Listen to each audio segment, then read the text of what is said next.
This week's shout out goes to Bush Boy Beehives. Looking for delicious raw honey? Then look no further.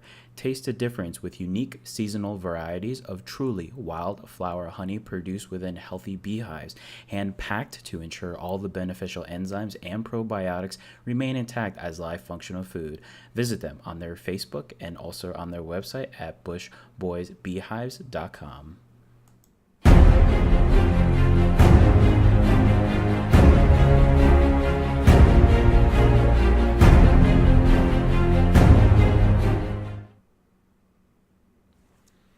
Hey everyone. I'm really excited to do the review for The Shape of Water. Finally got to go see this movie, and I was really excited because it was very, very hard in my area to find a theater that was actually showing this. And I don't know why, especially since it's up for, well, let's just put it frankly, a shit ton of nominations for the Golden Globes, and I'm super excited because Guillermo del Toro is one of my favorite directors, and this just looks so magical and promising. Let's just dive right into it.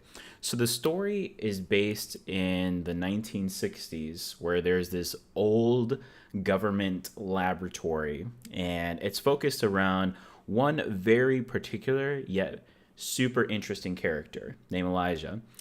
This is played by Sally Hawkins, and her performance is amazing, which we'll get to that soon. She is a mute, can't speak, does sign language to communicate. She's a cleaning lady, and she's accompanied with Octavia Spencer, who is known for a ton of roles, especially as a co-casting or co-starring. And she's also been, as you can see her hair, she's also been such a big part of how everything flows into it. And they're doing their normal cleaning hours, normal day-to-day stuff, pretty boring life, as it is portrayed throughout at the very beginning moving forward. And the story really gets interesting when they bring in this new character, this very secretive character that comes in with an even more secretive creature, as what it would seem. And this character is played by Michael Shannon, and it is just such a pleasure to see him. I mean, the entire cast is amazing, but he comes in with a very, like, awe-inspiring, I hate the world, I'm doing this because it's my job, but I'm damn good at it. And it works very well. The creature, designed by Guillermo del Toro, a lot of fans have had a lot of theories that this may be Ape Sapien, best known in the Hellboy films that also Guillermo del Toro directed. And although he said that there is no connection, in his words in an interview stating that the creature is actually from his imagination, from what he thought the creature from the lagoon would be. In an ultimate kind of Beauty and the Beast sci-fi, wicked crazy love story, and it works so well. The great thing about Guillermo del Toro when he directs, the imagination is not only seen throughout, with the environments, but the characters are so beautifully designed, and it may seem weird that this amphibious creature could be someone to love, but the writing and the vision pulls through immensely. It is just a fantastic story altogether. So Elijah ends up trying to save this creature because she feels like it doesn't belong. And not only that, you see her character develop throughout as the story goes, from a woman who does her day to day to then all of a sudden trying to be heroic and learn from this creature. And it is just the coolest thing to see on screen. And if you're not a sci-fi fan, then you're definitely not going to like this because there are a lot of weird timings and stuff. But also, if you're not a fan of Guillermo del Toro's work, then you definitely shouldn't watch this in the beginning. But it is an amazing story, an amazing film. And my gosh, now going into the acting, the whole cast is absolutely phenomenal. Absolutely phenomenal. But we have to give Doug Jones amazing amount of credit. I mean, this guy has done a ton of makeup in his career as far as acting. But this one, my God, when I first saw the creature and it was the full on, I was just, whoa. they did a lot of work to make this thing look good. And for him to not only pull it off, but to wear it on a day to day basis to make sure the filming is done. And although he had no, you know, huge part or huge lines, I mean, he plays one of the biggest characters in this, if not the biggest.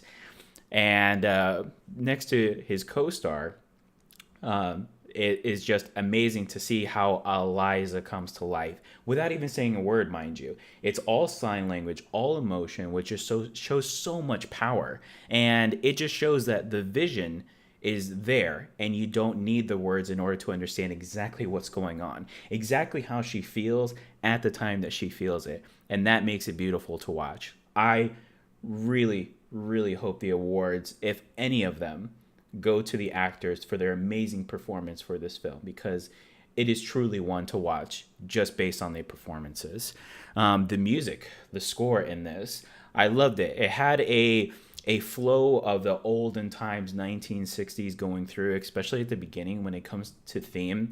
And then when it gets down to the nitty gritty, the very graphic parts, and there is a lot of graphic. I mean, this is Guillermo del Toro, so you know that there's going to be, you know, a lot of violence and a lot of quirky things here and there that'll pop up that'll make you go, wow, why don't more people have this imagination to move forward?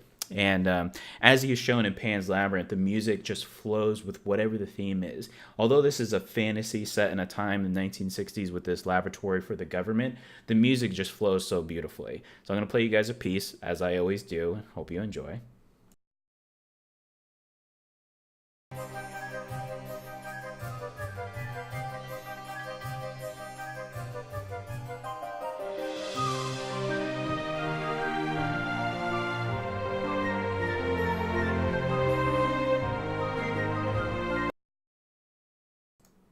Okay, so as you can tell, very orchestrated, very well done.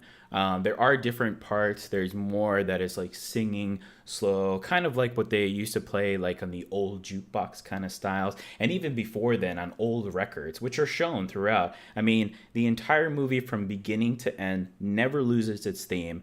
And for those gamers out there who know about Bioshock, this is the feel. If you ever wanted to know what Bioshock could possibly look like, at least in an atmosphere perspective, it is this film. It is just amazing. So maybe, Guillermo, if you hear this, give the fans a Bioshock film, because we know you could do it. All right, guys. So this was amazing to see. Again, I got to thank my cousin, because he was the one who let me know that this was actually filming, you know, about 40 minutes they were having a showing here. So I am giving The Shape of Water 4 out of 4 stars. Now, you may be thinking, whoa, like 4 out of 4 stars, film I barely even heard of, film that's barely even showing. Let me tell you, this is what true filmmaking is. It's got a great cast, amazing music, an inspiring vision, and a very unique story told by one of the best storytellers in Guillermo del Toro. So 4 out of 4 stars. Thank you again so much, guys. If you could, please give me a like and a share. Please comment and let me know what your thoughts are about this, and you know what's going on there, because this is the last day of the year. I wish you guys well. Happy New Year, and let's get excited for 2018, because there are a ton more movies to come. So if you guys don't want any spoilers, go ahead and end it here. But please, if you guys are watching on YouTube, please hit that subscribe if you liked what you see. If not, give me a thumbs up and comment and let me know what I can improve on, because I do want to improve my audiences. I'm doing fairly well on Facebook, and I just want my YouTube to go through, and I'm also on Twitter and Instagram at Spaniard Reviews. Thank you so much. Okay, so geek out moment for this one.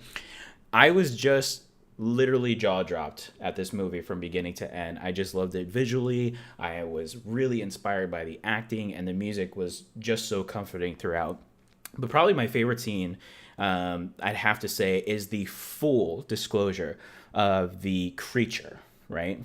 And it is just so amazing to see how much detail went into creating this monster, as it would be, and then just Elijah's experience with it, to just look at him and say, it doesn't matter what you look like, I am just in awe, and then we can communicate. And because she's a mute, there's a certain connection there. And that connection, the chemistry between the two actors and the two characters in this story are spot on. It is just such a pleasure to watch. I mean, just think of it as a mature Beauty and the Beast with a spin of a bit of the Creature of Lagoon, like I had said earlier, and it is just awesome to see. So that very first time that you see the creature come on screen, that was my favorite part.